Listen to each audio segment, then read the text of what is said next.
everyone, and thank you for joining us today for our GiSTEMChats Virtual Chat 22.6 Insight on Aviation. We are so excited to have everyone join us today. And also, I need to make sure that I introduce myself. I will be your host today. I am Latoya Mayfield. I am the founder and president of GiSTEM, Girls Impacting Science, Technology, Engineering, and Mathematics.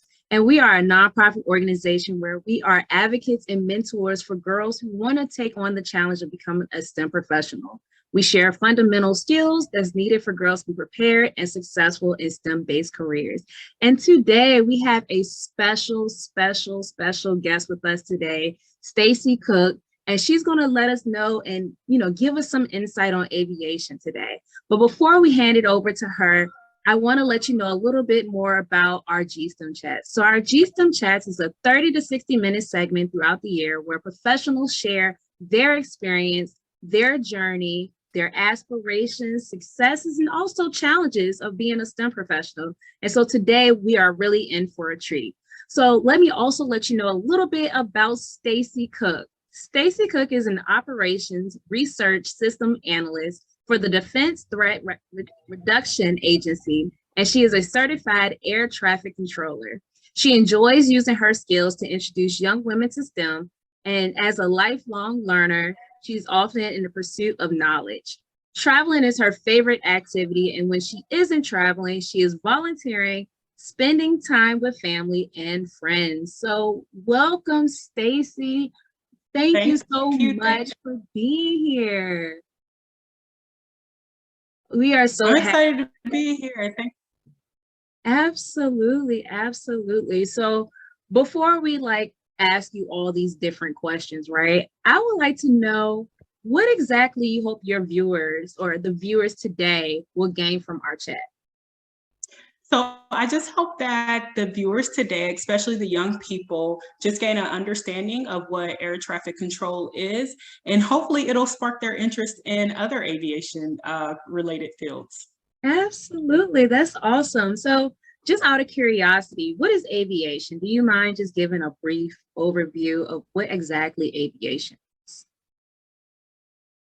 Well, aviation is very broad. So I mean, that's everything from to flies to the airfield, even crosses over into space. So it's a really big field. It encompasses a lot.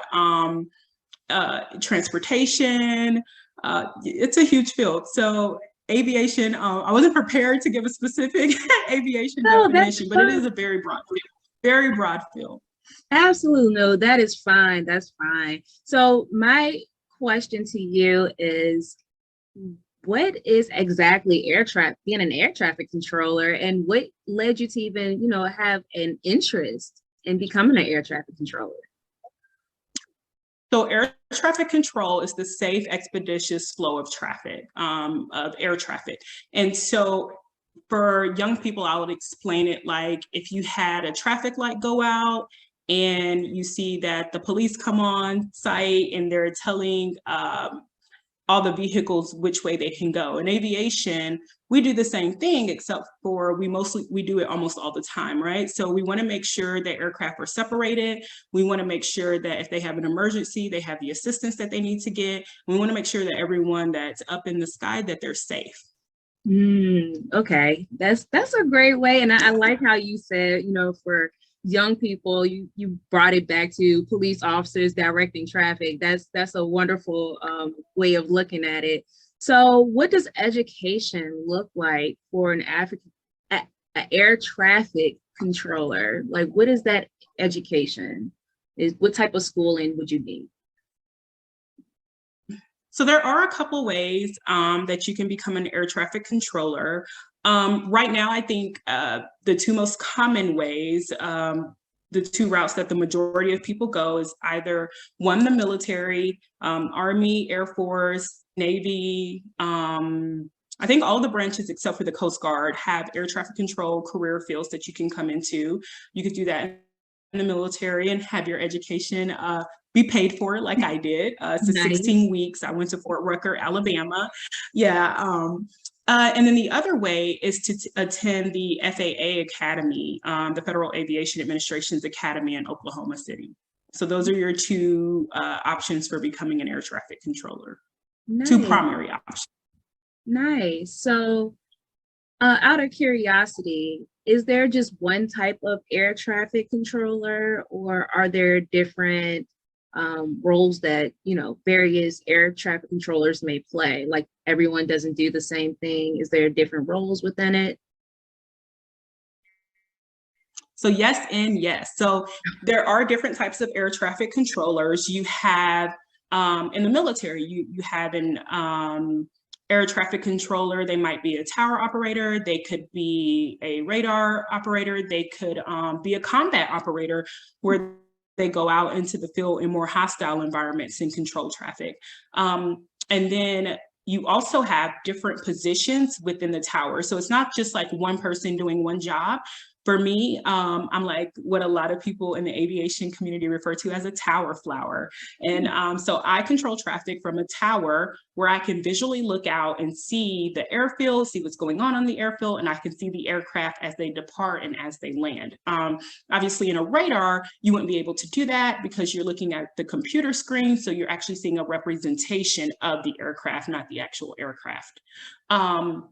And so in the tower, you have three main positions, and that's going to be your local controller. Your local controller talks to all of the aircraft in the sky. If someone wants to take off, if someone wants to land, if someone wants to do a maneuver in the sky, they're talking to that local controller. You have a ground controller, which is exactly what it sounds like. All the aircraft on the ground, they talk to that controller. So when they want to taxi, they talk to the ground controller first, and then the ground controller will hand them off to the local controller when they're ready to take off. And then you also have flight following, flight following position, and I'm trying to remember, flight data position is kind of combined depending on the type of facility you're at. But that position is kind of like the coordination position. So they're going to answer any calls that come up there to keep the local controller and ground controller from having to answer those calls. They will relay any flight clearance information to a pilot, which is if he's flying IFR, which is instrument flight rules, what altitude he needs to be out, his destination, her anything specific about her flight, that's going to be answered by the flight data person, but they're doing the coordinating. They usually aren't the one that's talking to the aircraft, but they may be coordinating some like vehicle movements and those things. Wow. And that was loaded. I didn't realize how many different parts, right? Or how many different types of air traffic controllers and who does what and at what time, and then passing it on to the next person to have that communication. So that's amazing. That's a lot. That's a lot that's going on to make sure that these flights are, you know, being able to get to its destination and land properly. So wow, that was a whole lot. So out of curiosity, right? So thinking more about the inclement weather, how does that affect your role? So when there's inclement weather and the flights are, you know, the aircrafts are going into the sky, how does that impact your role? Weather plays a huge part in air traffic control. Air traffic controllers are actually required to take annual weather courses. And so I also, advocate for meteorologists. So for folks who are interested in weather and storm tracking, definitely look into becoming not just a meteorologist, but aviation meteorologist. It's a lot of fun. It's very interesting. But for controllers, we do have to learn not only how to look outside and be able to read track weather for a pilot, but we also need to be able to read weather. And weather is broken down a little bit different. It's not always in plain English. There are a lot of acronyms and a lot of abbreviations that we use. So you want to be able to convey that and make sure you're telling the pilot the right kind of clouds you observe, the intensity of rain matters, how much coverage, all those things really matter. So when you have aircraft like helicopters, rotary wing aircraft, they are not able to fly in the same type of weather conditions that a fixed wing aircraft can fly in, especially the larger ones that have more instruments. And that's when you hear people talk about IFR, instrument flight rules, versus VFR, visual flight rules. So visual flight rules are the rules that apply based on what the pilots can observe. Whereas instrument flight rules are based on what type of equipment they have on board. So that's why you can be on a flight, really bad weather can move in, there can be an overcast, and a pilot can still put you safely on the ground because of the instruments that she has in her aircraft.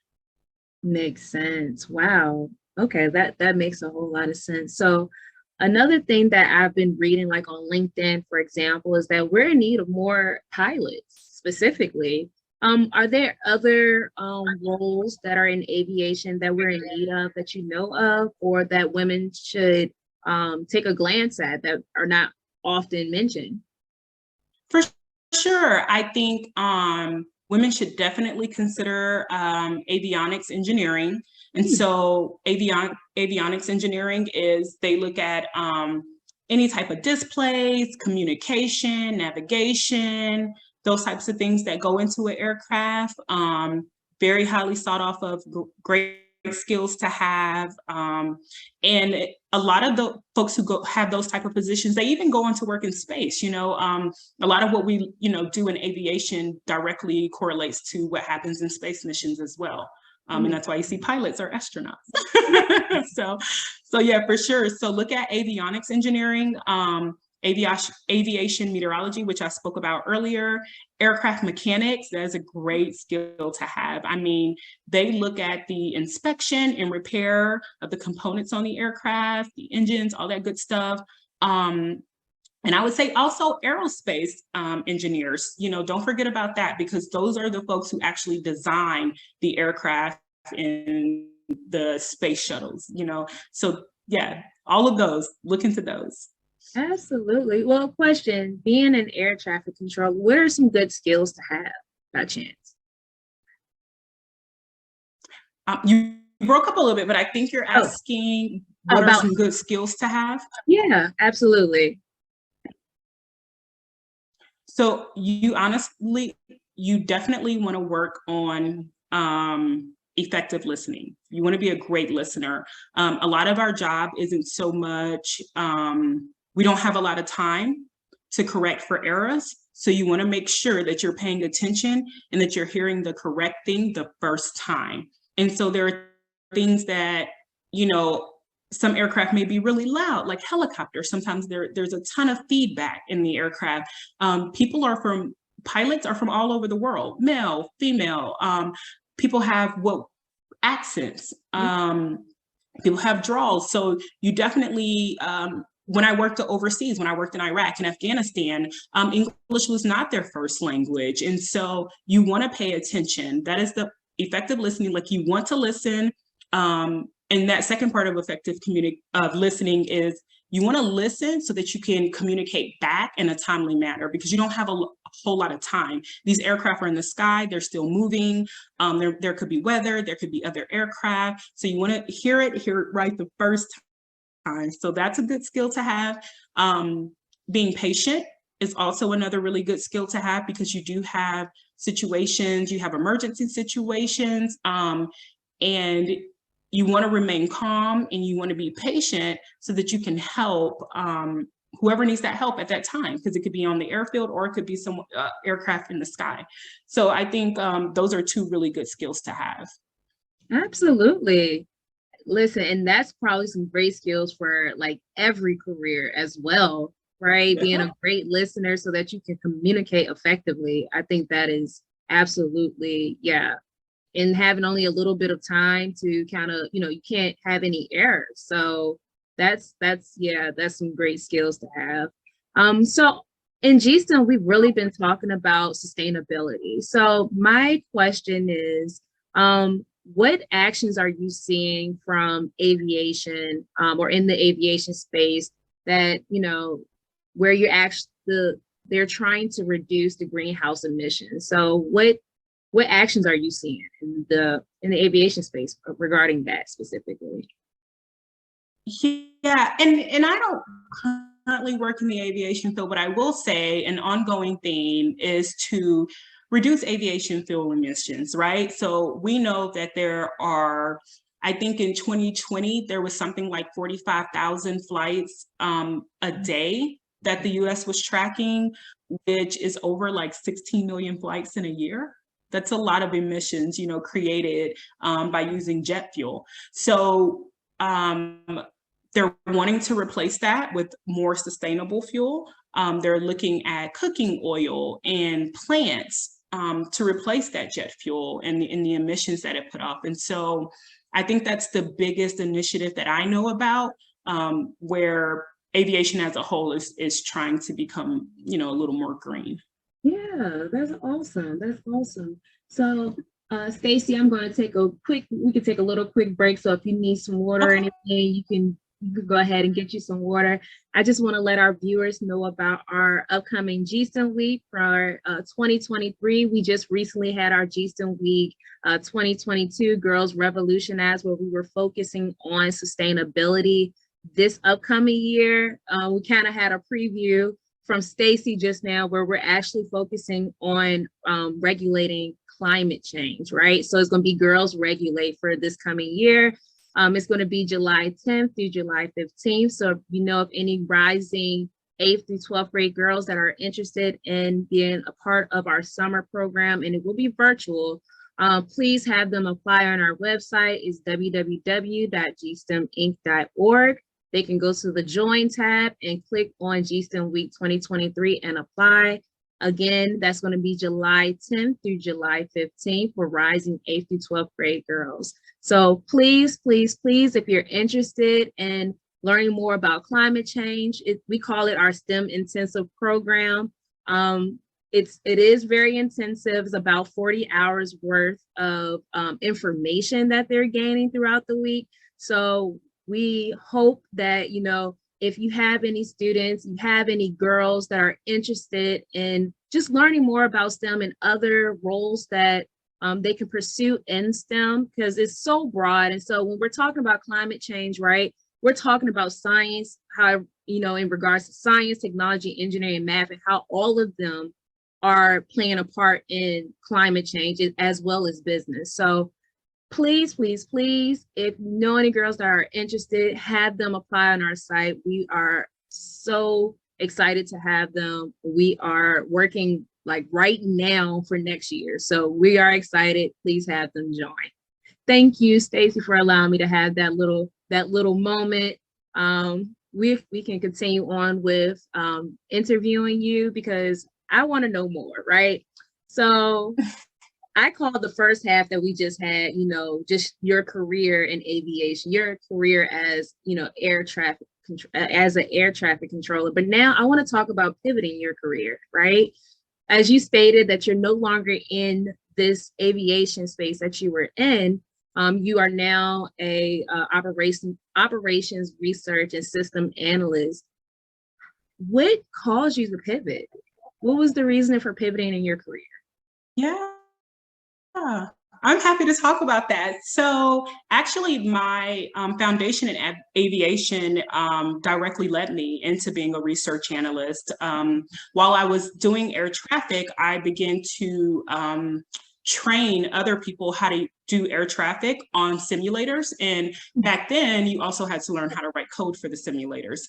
And so I was introduced to modeling and simulation.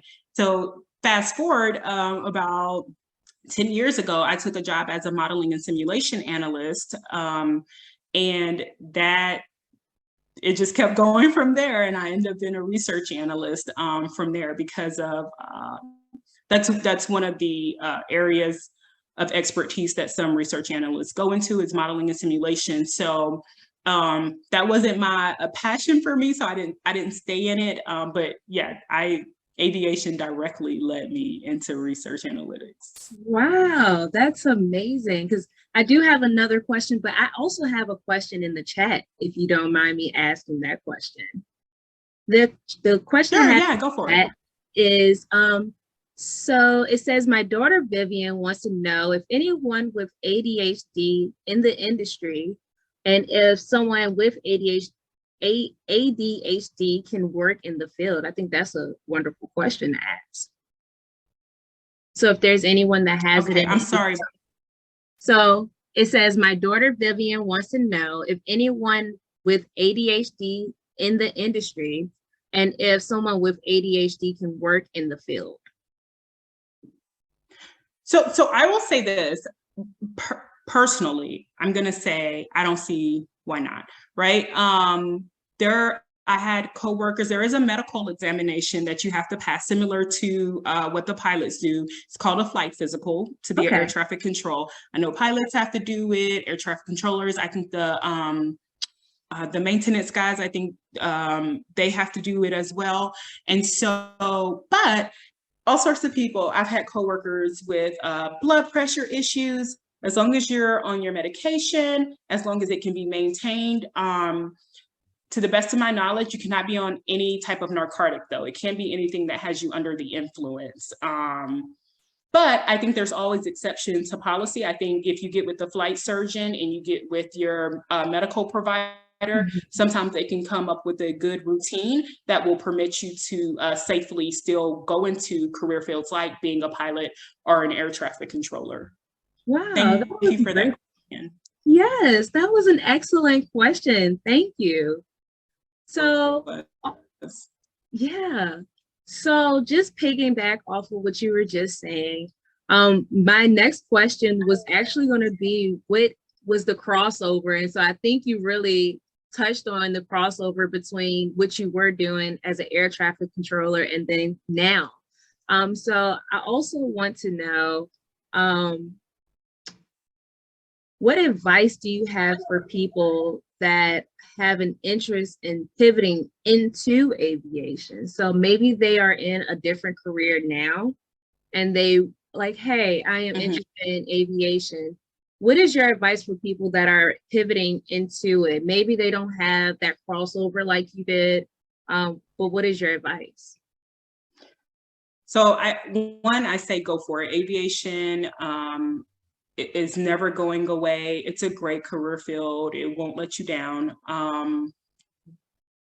Just do your research, you know, and I know that's a blanket thing. A lot of people say, like, do your research, but kind of think about what areas you want to work in. Look on places like LinkedIn and ask people like me. You know, I'm very open when people reach out to me on social media and ask what my experience is like as an air traffic controller. Don't be afraid to reach out and ask questions, and attend events like this. Like what GiSTEM is doing is amazing. Attend events like this so that you can talk to professionals in those career fields and be able to ask your questions and find out, get as many resources as you possibly can. And also look on the FAA website, look at what jobs they have, go on social media, and look and literally look up people that are doing that job. And because a lot of people are very open and they pretty much convey everything that they're doing in their job on social media. So I would say look there, but if you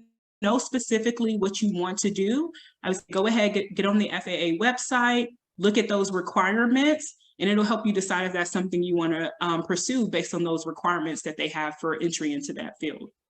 Nice. Perfect. Perfect. So at GiSTEM, our mantra is to instill confidence, influence critical thinking, and inspire the next generation of women in STEM. What advice do you have for young girls that are interested in pursuing aviation? I would say don't self-eliminate, okay?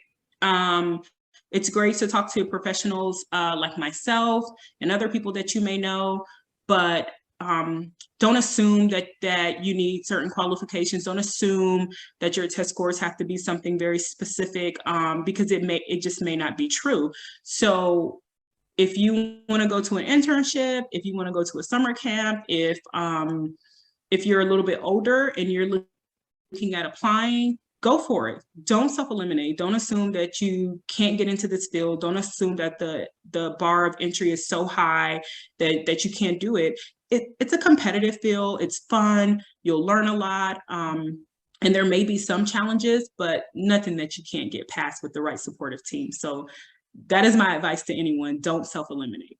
Don't self-eliminate. You guys heard her. That's awesome. That's some great advice, honestly, it is. So my question, I'm just going to add this question, right? What would you have done different in your journey to become an air traffic controller? If you could do your journey over, is there anything that you would do differently? Um, I don't know that well, I think coming into air traffic, I did not understand that the career trajectory, if you continue to progress, if that's what you want for yourself, it will eventually take you out of air traffic, right? And so I got to a place in my career where I was no longer controlling traffic anymore. I was supervising people who were controlling traffic. I was managing airfields. I was managing passengers, and I did not have a passion for that. I wanted to be the one to help that pilot saying, hey, I got smoke in the cockpit. I have engine failure. I think I might have to eject. You know, I have hung ordnance, meaning I got a bomb on here and it won't come out. Like that was my passion. I wanted to talk to aircraft and I wanted to separate traffic. And so as I moved up, initially I enjoyed it because it was very rewarding, even for myself, you know, the gratification of seeing my hard work that I had put into air traffic to turn around and say, oh, I made supervisor level, oh, I made manager level. And now, you know, I'm doing these things, but it actually took me away from my passion, which was saying clear to land, clear for takeoff. It took me away from saying, hey, you know, I understand that you're having an emergency. We're going to do this, this, and this. We're going to get you on the ground safely. I wasn't able to do that anymore. I had to watch someone else do it and be in the background. I was like, I don't want to do that part. You know, I wanted to be kind of hands-on. And so I will say, if, you know, even I have an associate's in science and professional aeronautics because I just, you know, always assumed I was going to be controlling traffic. And so I would say what I would have done differently was got a better understanding of the career trajectory. So I think sometimes we go into career fields and we're really excited about where we are and we know we want to progress. You know what I'm saying? We know we want to progress. We know we want to go up, but you really got to do some digging to say, what does up look like in this career field or even within your organization? What is up in your organization? And so that's just something I would have done differently, was understood that, because I was really happy. And then one day I wasn't sad, but I just wasn't as happy as when I was controlling traffic. Yes, no, that is perfect. And that is so true that you don't, I feel the same way when I first went into the field that I'm in. I didn't look at the full trajectory. I didn't look at really where I'm headed and will I like it over there? Like, wait, no, I liked it here, you know? And so that changes your whole view of, you know, well, do I want to stay in this part and not progress? No, I don't want to not progress. So then that's when you feel like, okay, it might be time for me to shift. And that was great advice, honestly. And that was great. So also I would like to know, outside of being an awesome air traffic controller and being an operation research system analyst, you talked about that you love to travel. Like, what type of traveling do you do? What places have you been? Yeah. Oh my goodness. We don't have time for that, Latoya, but I will say I absolutely love travel. I think a few of my friends may have joined this live stream right now. And so I love international travel when I can. Obviously, COVID slowed us down just a little bit, but anytime I can get out of the country, my girlfriends and I, we just celebrated 20 years of friendship. And for those of us that could make it, we celebrated back in October in Ghana. It was great. We had an awesome time. So that was my last, I think that was my last international trip. So yeah, but some of my favorite places have been Addis Ababa, which is capital of Ethiopia, Singapore, Vietnam. And those were solo trips. So, being in the military and being an aviator, it just kind of opens you up to exploring, where you're like, hey, I want to go, I want to see it. It's hard not to, especially when you're looking at a flight plan for a pilot, you know, for an aircraft that's going all these different places in one day and then coming back or not coming back because they're going to overnight when they get to where they're going. It sparks your curiosity. You want to know what's out there. You want to know what's out there in the world. So yeah, love to travel domestically and internationally. Nice. That's awesome. Singapore is definitely on my list. I want to go to Singapore. Do it. That's Do it. now I have to. Okay. I wanted to, but now I have to because you told me to. You have to. Gotta do it. So also you said you love hanging with your family. What things you like to do with your family and your friends? Well, I know now 20 years of friendship, that alone is a beautiful thing. Like, so what else do you love to do? Yeah. So typical stuff, eat, shop. We like fine dining. We can go to a fancy restaurant. That's always fun. Just spending time together. Definitely giving back. I was raised in a family where my mom impressed upon us the importance of sharing what we have, even if it's just a little bit. So you give back to your community. You try to be a blessing to others. And I'm also a member of Delta Sigma Theta Sorority Incorporated. And so that also takes up some of my time as well. Awesome. Awesome. I always love to show that professionals are doing other things outside of, just being that professional. Like, we have a life, right? Absolutely. We enjoy life as well. Absolutely. It's not always just, work, but we do get to enjoy what we do as well. So thank you so much for explaining that and, telling us a little bit more about Stacey and what she loves to do. Yes. So thank you again. And also, you talked about FAA and you also talked about just other opportunities. Are there any specific opportunities that you would like to share in regards to even, your current role now? If you guys have opportunities that, maybe young folks can be a part of, that you can share with us? Yeah, so I will give a few things. Unfortunately, my organization doesn't have anything right now, but I'm trying to change that, right? Okay. Well, we're trying to influence some change at my job. But I will say, so the FAA actually has a STEM program, and it's for K through 12, and it's the Aviation and Space Education Program. And you can go on their website, just go to faa.gov. And so they'll show you all the programs that they have and where those programs are located. Another one is OBAP, which is the Organization of Black Aerospace Professionals, and their website is obap.org, and they have a lot of resources. They have camps, they have scholarships, so I would definitely check them out. And I have a few more, so you guys, if you're not writing these down, you should be. And then there is there's AIM, the Aviation Institute of Maintenance, and they have a STEM camp as well. And you can find them at aviationmaintenance.edu. Okay, and then there's also okay. And then another one is Women in Aviation International, WAI, and they have scholarships and training for different types of aviation careers. And they can really, they have a platform where they have this reach for folks who are interested in more of international stuff, so they do stuff domestically, but also internationally. And they can be reached at WAI.org. And then the last, just because I know you all are based in the DMV, I'm gonna make this plug for the National Air and Space Museum. You guys know they went through this huge $250 million renovation. And so they are scheduled to reopen in October. So, poke around on their website, but I'm really excited about it. I can't wait to see everything, all the updates and upgrades that they did. So I would definitely check that out as well. Awesome. Thank you for that, Liz. And I am going to have to replay this so I can write down all of them, and I will share it on our GiSTEM page because that's awesome. Thank you so much for sharing that.